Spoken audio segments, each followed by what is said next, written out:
maraming nagtatanong about EAFS. Paano nga ba ang gagawin dito?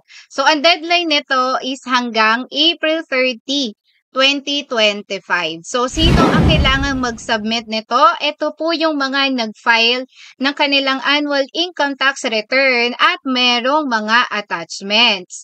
So, basahin natin ano-ano nga ba yung mga record attachments na isinasubmit sa EAFS.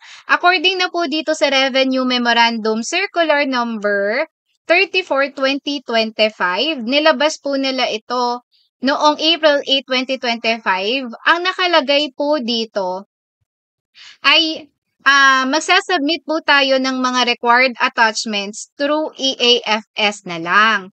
Dahil hindi na sila tumatanggap ng manual stamping. Pero, may sasabihin po ako sa inyo na tax advisory pagkatapos nitong ating pagka na-discuss ko na itong mga required attachments. So, dito muna tayo. So, kapag nag-file ka ng iyong annual income tax return at meron ka nito, iisa-isahin ko sa inyo yung karaniwan na meron tayo.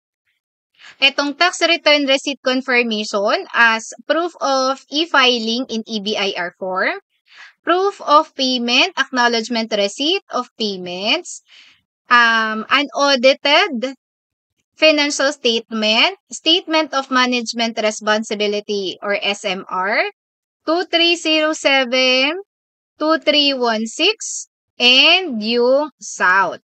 Ayan. Karaniwan, ito lang or ito yung mga karaniwan na attachments na meron ang isang non-VAT taxpayer.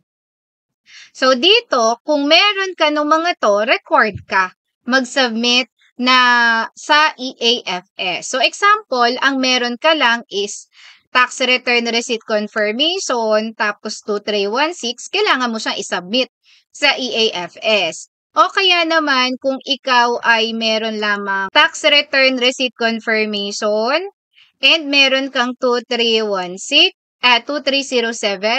kailangan mo pa rin mag-EAFS. Paano naman kung yung isa naman? So, wala kang 2307, wala kang 2316, pero meron kang payment na ginawa. Ayan. So, kailangan mo pa rin mag-EAFS. So, meron ka lang tax return receipt confirmation, then proof of payment. So, mas maganda, isubmit mo rin siya sa EAFS.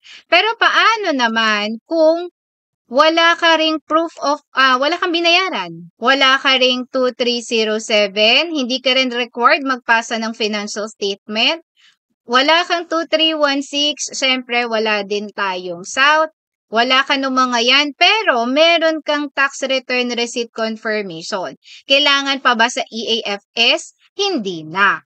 Kung ang meron ka lang is tax return receipt confirmation at wala ka ng mga ito, ay hindi mo na kailangan pang mag-submit sa EAFS. Next na case. Paano naman kung wala kang tax due? Pero, ayan, wala kang tax due pero may ginamit kang 2307 and 2316. Ayan. O kaya naman ay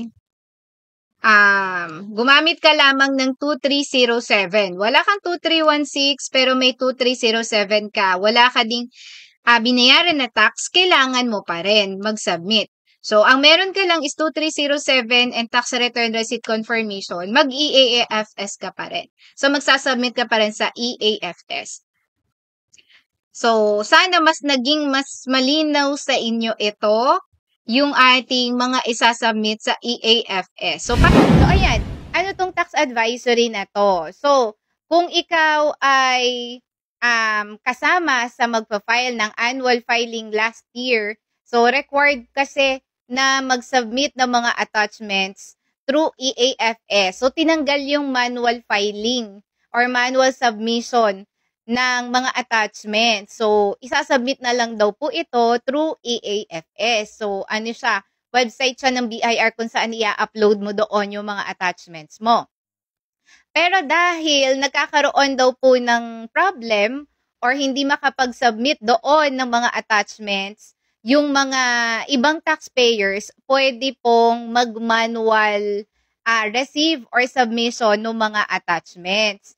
So, yun yung nakalagay dito sa tax advisory. So, kung kayo ay isa sa mga taxpayers na nagkakaroon or nakaka-experience ng problem ng pagsasubmit sa EAFS, ay pwede po tayong magpa-manual stamping po ulit ng ating mga attachments para makahabol po dun sa deadline. Kasi yung deadline ay same pa rin, April 30 at hindi ito na-extend. So again, pwede tayong pumunta physical sa inyong mga RDO para mag-submit or magpa-receive ng inyong mga attachments sa inyong RDO. So, yun lang mga mamsis. Pero kung nakapag-submit ka na sa EAFS at okay na yun na-submit mo, ay hindi mo na kailangan pang pumunta sa iyong RDO. Again, malinaw yan ha mga mamsis. Kung meron kayong question, suggestion, and correction, i-comment nyo lang po dyan. Bye!